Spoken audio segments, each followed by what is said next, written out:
Un jour, dans un avenir proche. Les rivières et les courants menacent de ravager le pays et des milliers de personnes sont toujours sans électricité à la suite d'horribles tornades. 3 ouragans viennent juste de frapper le sud de la ville. Et maintenant, un tremblement de terre. Je n'ai jamais vu une météo aussi épouvantable. Mettez-vous à l'abri.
Les livres de prophéties bibliques sont longtemps restés imprégnés de mystères.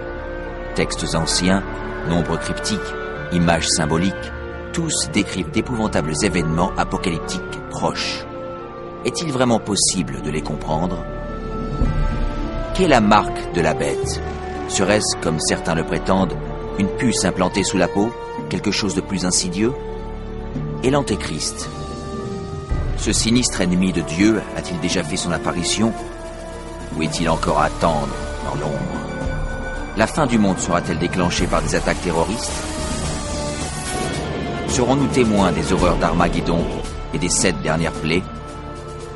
Que faut-il savoir pour ne pas être laissé pour compte lorsque le Seigneur reviendra? Reconnaîtrons-nous les derniers jours et saurons-nous à quoi nous attendre? Vous allez découvrir ce que la Bible dit réellement sur les événements terrestres de la fin des temps. Joignez-vous à moi et découvrons ensemble les faits se cachant derrière la fin du monde dans la prophétie biblique.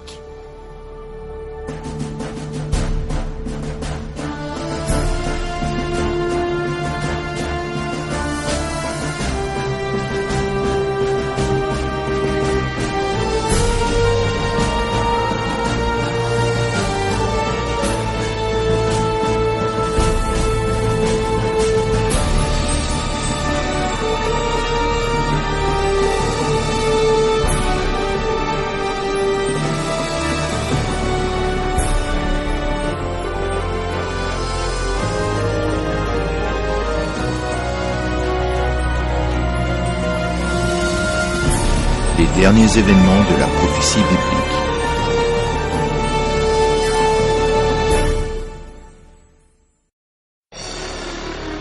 Les signes de la fin.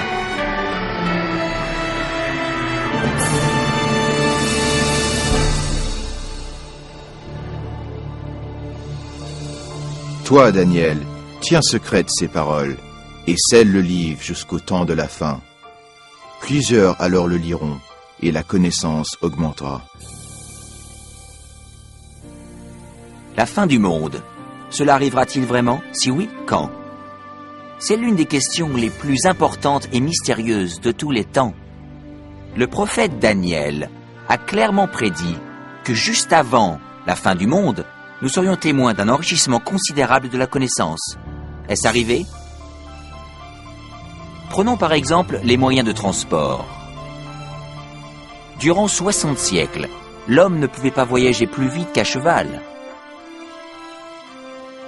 Désormais, les voyages qui auparavant nécessitaient des mois se font en quelques minutes.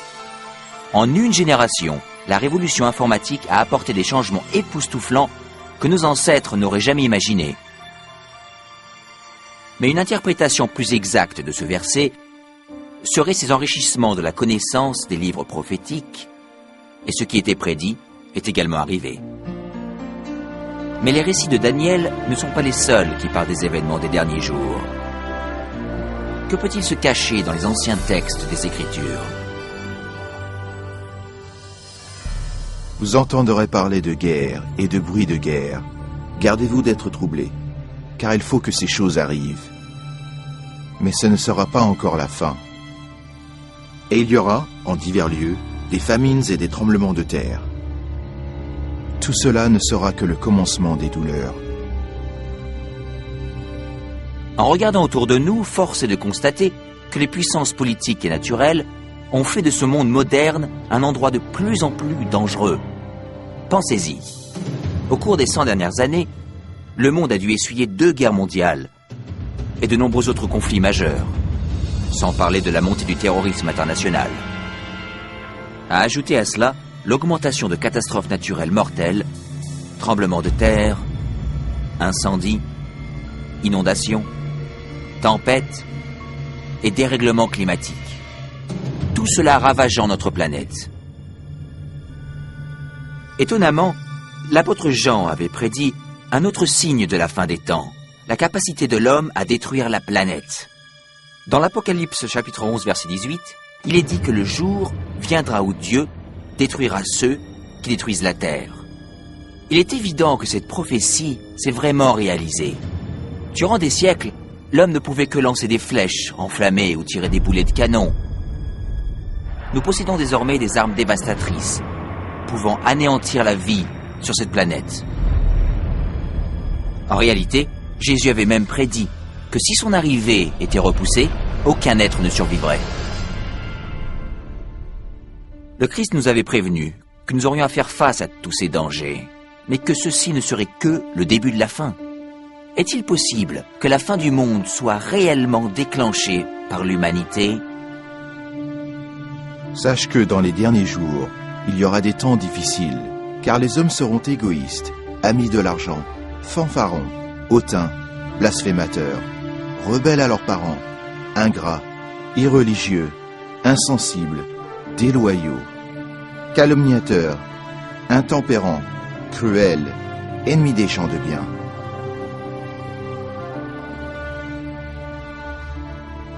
Quiconque ayant vécu durant les dernières décennies ne peut nier la chute libre de la morale dans notre société moderne. Chaque génération repousse les limites d'une conduite acceptable. Chaque nouvelle génération évolue donc dans un contexte moins moral que la précédente. Malheureusement, cette tendance semble inexorable. À l'époque de Noé, la décadence conduisait à la destruction avec le déluge. Au temps de Lot, la dépravation perverse de Sodome et Gomorrhe conduisit à la destruction de ces cités par le feu divin. Ce qui arriva du temps de Lot arrivera pareillement. Les hommes mangeaient, buvaient, achetaient, vendaient, plantaient, bâtissaient. Mais le jour où Lot sortit de Sodome, une pluie de feu et de soufre tomba du ciel et les fit tous périr. Il en sera de même le jour où le Fils de l'homme paraîtra. Est-il possible qu'aujourd'hui, la perversion et l'immoralité puissent encore appeler les jugements du ciel? En plus du déclin moral de la société, la Bible prévoit également une montée en flèche du spiritualisme et de l'occultisme dans les derniers jours. Mais l'Esprit dit expressément que dans les derniers temps, quelques-uns abandonneront la foi pour s'attacher à des esprits séducteurs et à des doctrines de démons.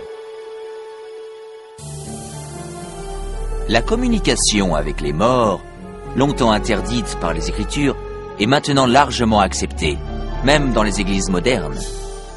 Les émissions de télé et les films mettant en scène la sorcellerie et les sciences occultes sont extrêmement populaires, surtout chez les jeunes. Malgré cette immoralité et cet étouffant spiritualisme, la Bible nous enseigne que là où le péché abonde, la grâce abonde d'autant plus. La promesse qu'a faite Jésus quant à la propagation mondiale de l'Évangile juste avant son retour offre un espoir profond. Cette bonne nouvelle du royaume sera prêchée dans le monde entier pour servir de témoignage à toutes les nations.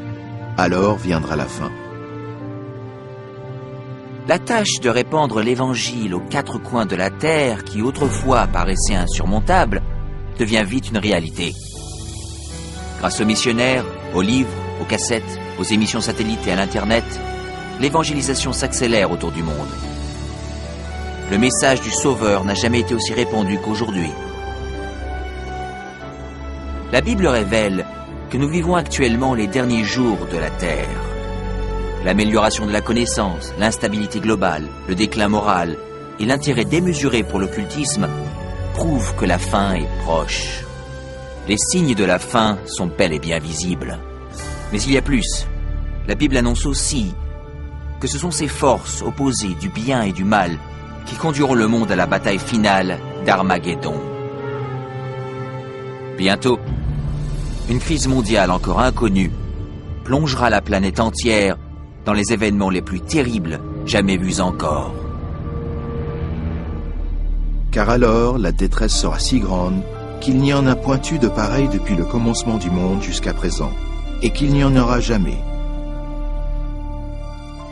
Quelle catastrophe déclenchera cette crise? Et quand aura-t-elle lieu? Se peut-il que ce soit un acte terroriste dévastateur? Un crash économique? Ou même un tremblement de terre, un astéroïde ou autre cataclysme?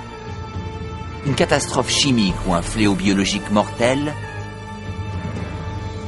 Peut-être un mélange de tous ces désastres.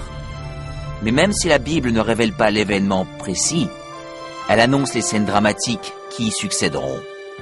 Dans notre rubrique suivante, vous en découvrirez plus sur ces événements renversants, terrifiants, que la majorité des chrétiens ne sont pas prêts à affronter.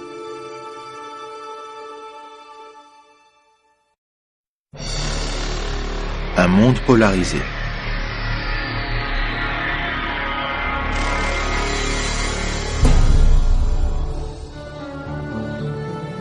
Alors que la fin du monde approche, les leaders mondiaux se battent contre les multiples catastrophes. Pendant ce temps, les chrétiens fidèles à Dieu font l'expérience d'un merveilleux élan d'énergie venant du Saint-Esprit. Après cela, je vis descendre du ciel un autre ange, qui avait une grande autorité, et la terre fut éclairée de sa gloire. Ce grand pouvoir qui illumine le peuple de Dieu, c'est le Saint-Esprit. Avec une sainte audace, il témoigne pour Dieu, implorant les églises pour qu'elles se réforment et appelant les égarés à venir vers le Christ. Il respecte la parole de Dieu et encourage le monde à se repentir et à obéir aux commandements divins. Une atmosphère de renouveau se répand sur la planète et il appelle tous les pasteurs et les membres de l'Église à sauver les âmes. Alors que l'œuvre du Saint-Esprit augmente et les manifestations occultes s'intensifient, des démons trompeurs apparaissent par milliers en se faisant passer pour des êtres aimés, décédés ou des saints du passé. Ils parlent de paix et d'espérance en présentant des doctrines pleines d'erreurs, subtiles et dangereuses. La Bible nous prévient. Car ce sont des esprits de démons qui font des prodiges. Comme on le suppose, ces manifestations ont une grande influence, et très peu se prononcent contre elles. Jusqu'ici, les familles et les églises sont restées inefficaces dans leur tentative d'enrayer cette vague de malfaisance mondiale. Au cœur de cette agitation politique, morale ainsi qu'environnementale, les hommes cherchent le moyen de bloquer cette immoralité grandissante que nous avons aujourd'hui. Poussés par les électeurs, les leaders religieux et politiques mettent en place des mesures légales plus fortes pour restaurer les principes divins et la paix. Sous cette pression, le gouvernement vote des lois allant à l'encontre des principes de Dieu.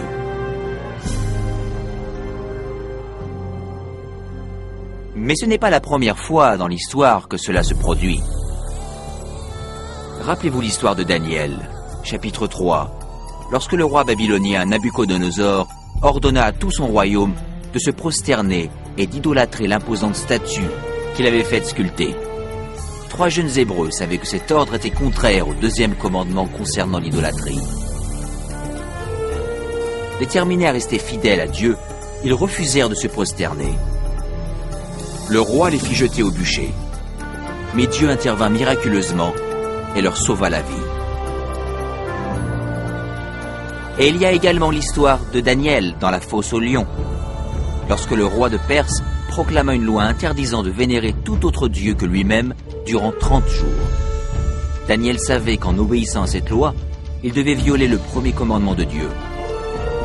Il continua à prier Dieu ouvertement et quotidiennement, mettant sa vie en danger. les ennemis de Daniel rapportèrent ces faits au roi qui, à contre-cœur, fit jeter son fidèle servant dans la fosse aux lions. Dieu manifesta encore son pouvoir et épargna miraculeusement la vie de Daniel. Et de la même manière, l'Apocalypse prédit qu'une force maléfique poussera les gouvernements à mettre en vigueur des lois indiquant comment l'on est censé adorer Dieu. Elles sembleront promouvoir la moralité. En réalité, elles prépareront le monde à accepter la marque de la bête et l'Antichrist. Car il s'élèvera de faux Christ et de faux prophètes. Ils feront de grands prodiges et des miracles, au point de séduire, s'il était possible, même les élus. Alors, dans ces moments de crise, lorsque le monde cherchera désespérément la délivrance et la stabilité mondiale, l'aide apparaîtra sous une forme des plus surprenantes.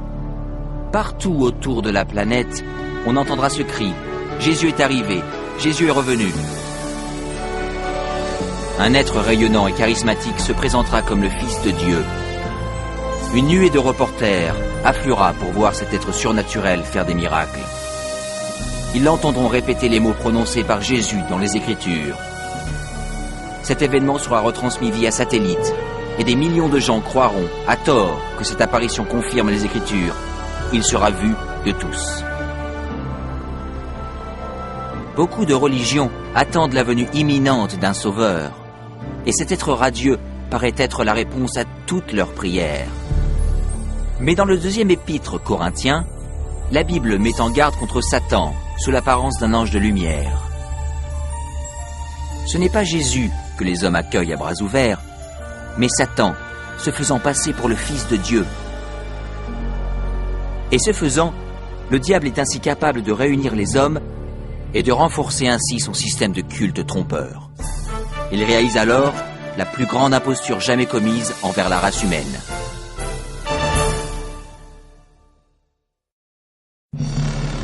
La période d'essai s'achève.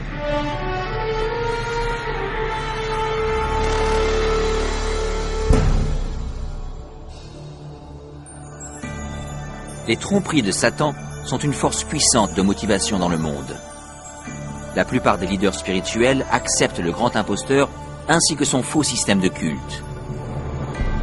Alors que les catastrophes s'intensifient, les chefs d'église veulent pousser la planète à adhérer aux doctrines trompeuses de cet imposteur et faux messie.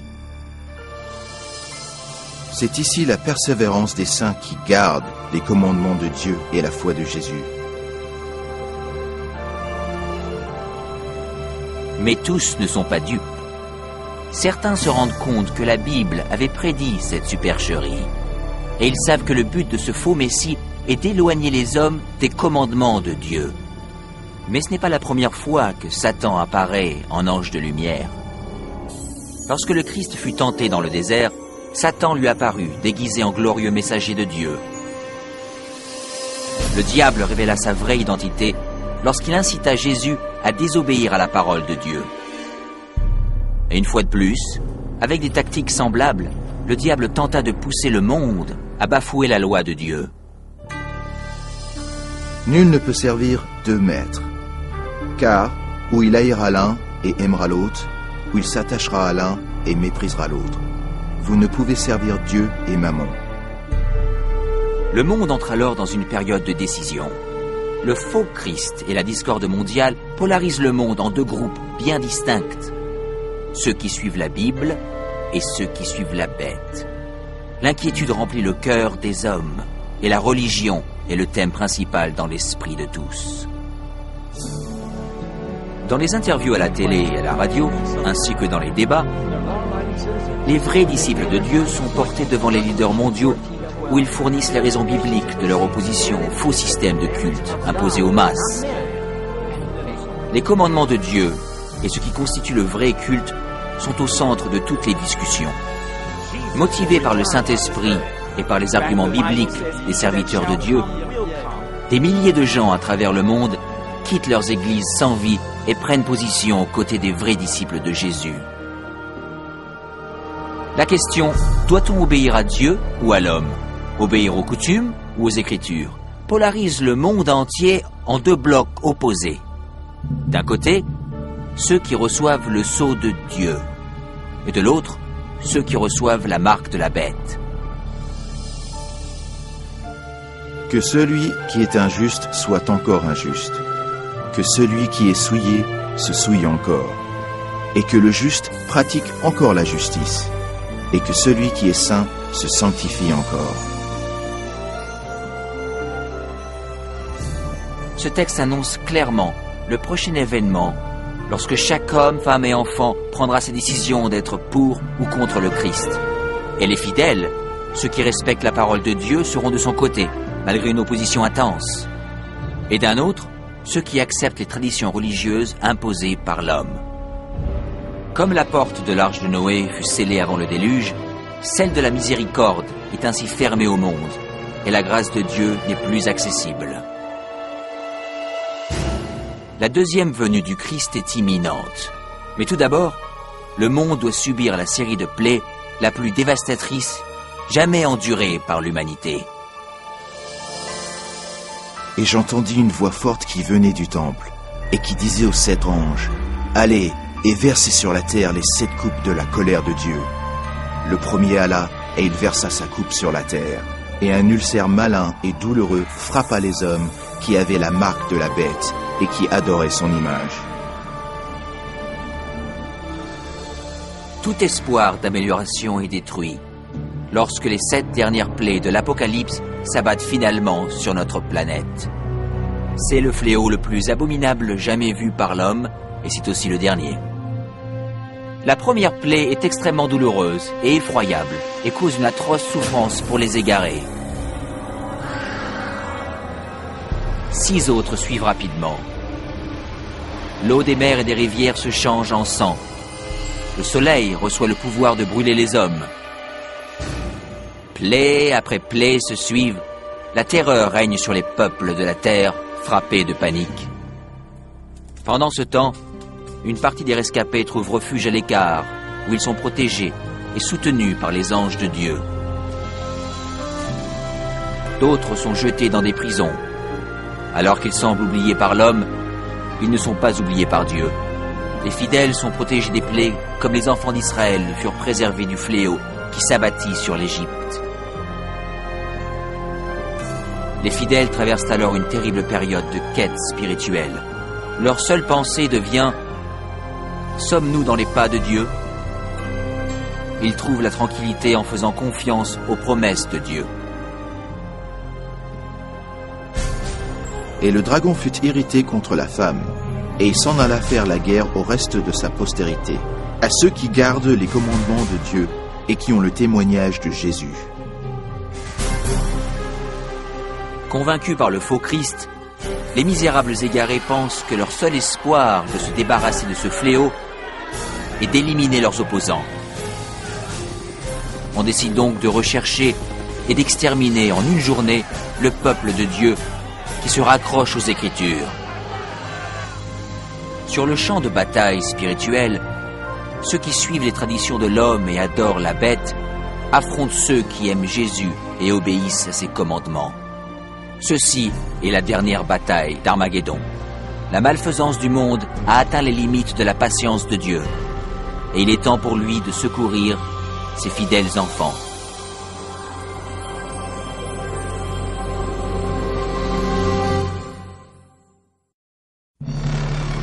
Le retour du roi.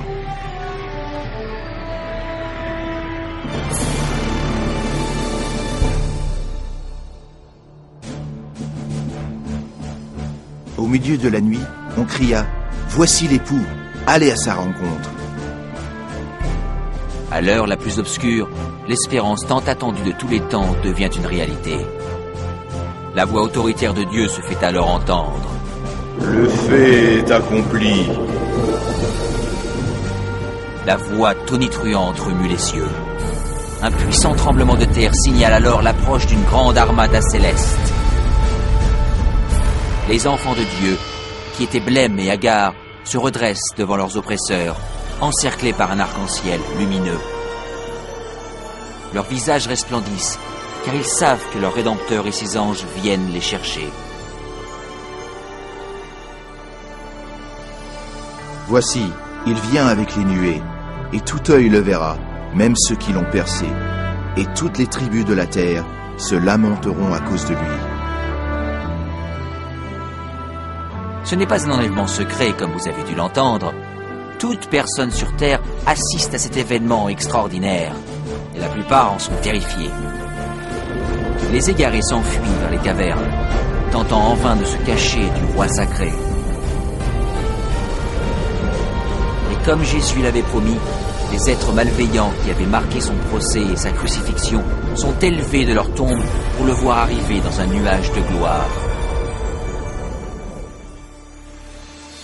Car le Seigneur lui-même a un signal donné, à la voix d'un archange et au son de la trompette de Dieu, descendra du ciel, et les morts en Christ ressusciteront premièrement. On entend alors une trompette résonner dans les cieux. Et la voix toute puissante du Sauveur appelle les saints endormis depuis des siècles. Réveillez-vous, vous qui dormez dans la poussière, et levez-vous. Sur toute la terre, une armée de saints se lève de leur lit de poussière. Ils apparaissent dans des corps jeunes, glorifiés et immortels, sans aucune trace de maladie ou de défiguration. Ensuite, ceux qui ont traversé la période trouble sont également transformés. Ils reçoivent un nouveau corps, beau et immortel. Les âmes perdues, terrifiées, regardent avec angoisse cette scène surprenante. Ensuite, nous, les vivants, qui serons restés, nous serons tous ensemble, enlevés avec eux sur des nuées, à la rencontre du Seigneur dans les airs. Et ainsi, nous serons toujours avec le Seigneur. Les âmes transformées s'élèvent au-dessus de la destruction, laissant le monde en convulsion.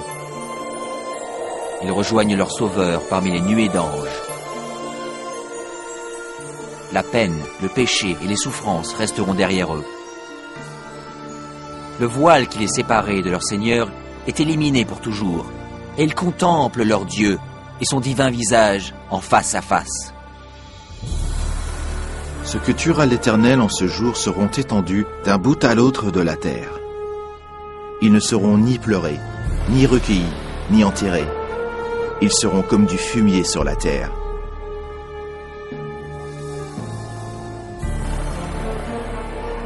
Au cours de la deuxième venue, le chaos règne sur la planète.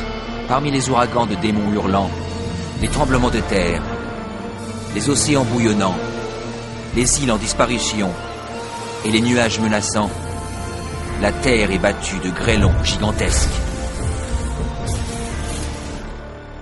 Les âmes perdues encore vivantes sont bientôt détruites par la clarté de la présence du Seigneur. Leurs corps sont éparpillés sur la surface de la planète ravagée. Pour la première fois depuis sa création, la Terre est désormais complètement dépourvue de toute vie humaine.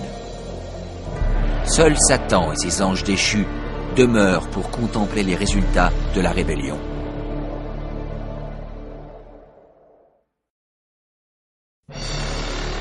Millénium.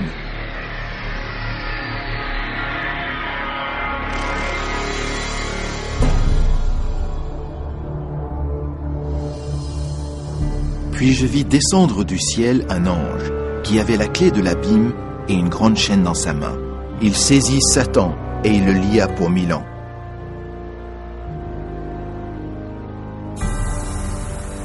Entourés par le monde qu'ils ont ruiné, Satan et ses anges se retrouvent liés à la terre pour 1000 années. Ils sont emprisonnés sur cette planète sombre, déserte et abyssale.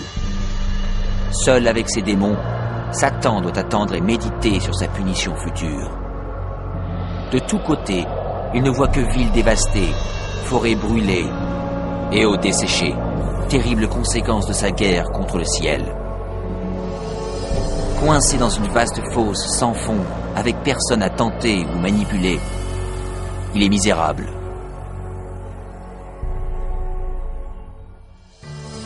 Et je vis des trônes, et à ceux qui s'y assirent fut donné le pouvoir de juger. Ils revinrent à la vie, et ils régnèrent avec Christ pendant 1000 ans. Alors que Satan médite seul sur son sort, les âmes rachetées profitent des gloires indescriptibles du ciel. Chacun rencontre son ange gardien qui répond aux multiples questions concernant sa vie sur terre. Puis Dieu, dans un acte ultime de révélation, les invite tous à participer au jugement des âmes perdues en ouvrant leur dossier. Les rachetés peuvent voir pour quelles raisons ceux qu'ils pensaient retrouver au paradis n'y sont pas. Les pensées les plus secrètes des égarés sont clairement exposées et le voile est levé sur leur bataille spirituelle. Les actes et motifs des anges déchus sont clairement visibles. La transparence de Dieu est à ce sujet remarquable. Comme Paul l'annonce dans le premier épître Corinthiens, chapitre 6, verset 2, les sauvés participent au jugement des âmes égarées. Avant qu'un seul pécheur soit puni, son dossier est revu par des humains comprenant les difficultés de la vie sur terre. Tous les maux et les faits des âmes perdues sont pesés devant la parole de Dieu. La justice de leur sentence est confirmée et l'ampleur de leur punition déterminée. À la fin des 1000 années, Jésus et les rachetés préparent leur retour sur terre. Satan, ses anges et les âmes perdues doivent faire face aux dernières conséquences de leurs actes. Les humbles hériteront de la terre, mais Dieu doit mettre en œuvre la phase finale de son jugement et purger l'univers des péchés.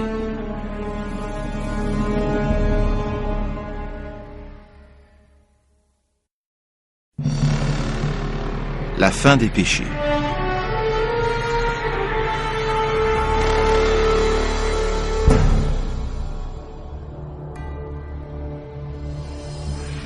Et je vis descendre du ciel, d'auprès de Dieu, la ville sainte, la nouvelle Jérusalem, préparée comme une épouse qui s'est parée pour son époux.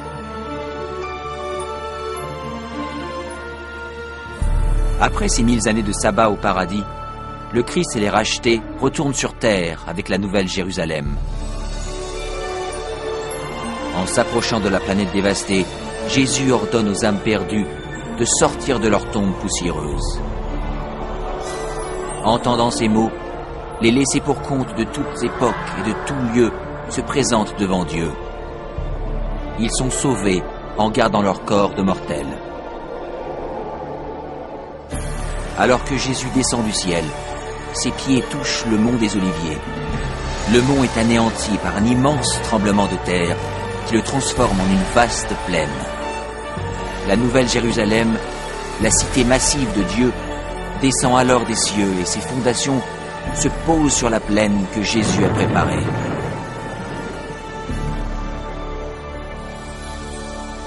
Quand les 1000 ans seront accomplis, Satan sera relâché de sa prison, et il sortira pour séduire les nations, afin de les rassembler pour la guerre. Étonnamment, Satan réussit à tromper ses adeptes une dernière fois et les mobilise pour prendre par la force la cité céleste. Les généraux et les militaires se préparent pour cette bataille épique.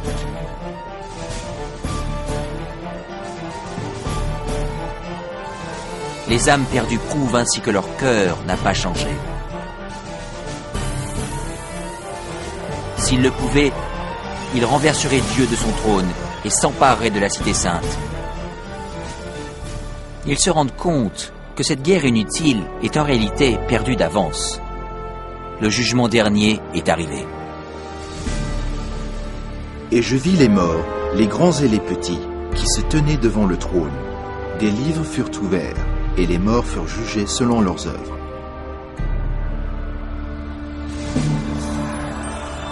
Le Seigneur apparaît alors sur son trône glorieux. Tous les plans de guerre des âmes malveillantes sont stoppés immédiatement. En contemplant le visage de Dieu, les égarés prennent douloureusement conscience de tous les péchés qu'ils ont commis. Ils se rappellent de chaque instant où ils ont tait leur conscience, où ils se sont éloignés des supplications du Saint-Esprit. Certains pensaient avoir caché avec succès leurs péchés de meurtre, crime ou autres vices.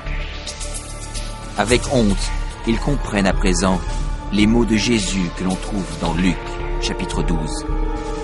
Il n'y a rien de caché qui ne doive être découvert, ni de secret qui ne doivent être connus. Chacun comprend qu'il a, par son propre choix, rejeté le salut en voyant défiler sous ses yeux le panorama de sa vie. Tragiquement, la paix et la joie de ceux qui habitent dans la cité ne seront jamais les leurs. L'intense désespoir qui les envahit entièrement dépasse tous les mots. Les rebelles ne peuvent nier la justice de Dieu qui les déclare coupables. D'une seule voix, ils s'exclament « Justes et bons sont tes chemins, ô toi, roi des saints !» Et à genoux, ils vénèrent le prince de la vie. Et ils montèrent sur la surface de la terre, et ils investirent le camp des saints et la ville bien-aimée.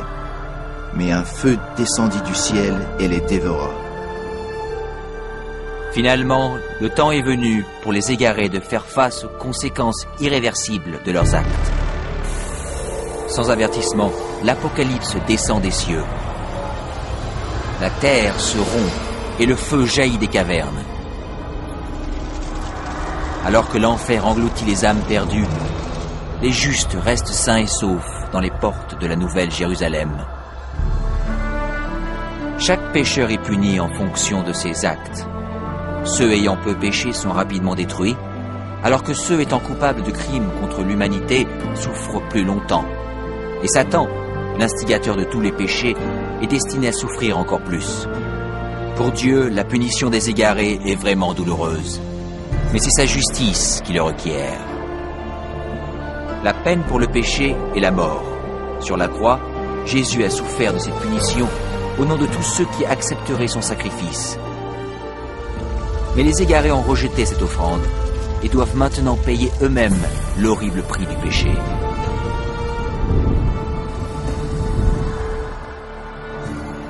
Car voici, le jour vient, ardent comme une fournaise.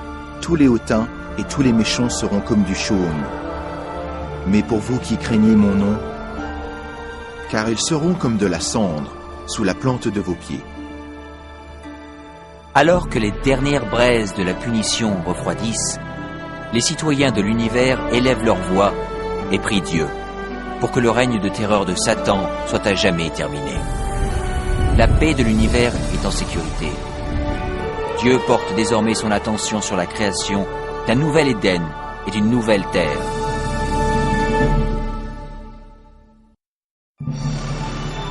Une nouvelle terre.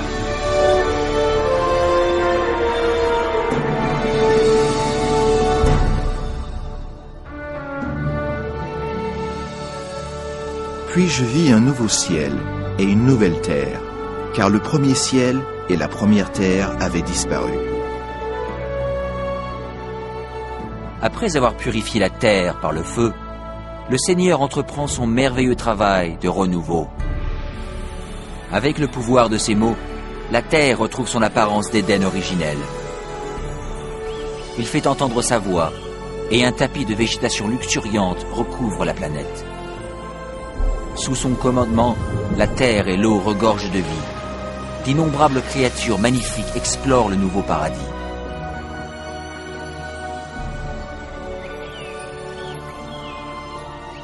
L'atmosphère vivifiante est pure et douce. La terre est le reflet de la création. Il essuiera toute larme de leurs yeux, et la mort ne sera plus, et il n'y aura plus ni deuil, ni cri, ni douleur, car les premières choses ont disparu.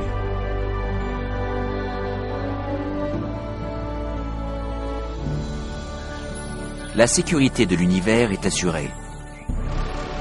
Avec la nouvelle Jérusalem comme capitale, tous les êtres créés se réjouissent de l'amour de Dieu. Ceux qui ont été sauvés de la destruction éternelle partagent un lien spécial avec leur Créateur qu'aucun autre être céleste ne peut apprécier. Alors que les péchés et les pécheurs ont été détruits pour toujours, une trace de la grande rébellion demeure. Qu'est-ce que t'as à la main? Ce sont les cicatrices sur les mains, les pieds et le côté de Jésus. Alors que s'écoulent les jours heureux de l'éternité, les souvenirs tristes et douloureux se dissipent dans la gloire et la splendeur des cieux. Les enfants immortels de Dieu peuvent désormais atteindre leurs plus grandes ambitions. La recherche de connaissances illimitées stimule l'esprit. Sans les contraintes d'une vie terrestre, les rachetés sont libres d'explorer les merveilles de l'univers infini de Dieu.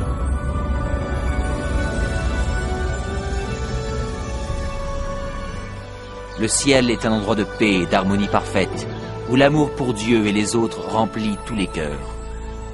La Bible promet que ce royaume éternel peut être votre éternel foyer. Jésus s'est sacrifié sur la croix pour vous offrir le pardon et la victoire sur les péchés. Plus que toute autre chose, il veut que vous habitiez avec lui sur cette nouvelle terre. Alors qu'il fait tout pour vous sauver, il ne peut vous forcer à accepter ce cadeau. Vous devez l'accepter vous-même.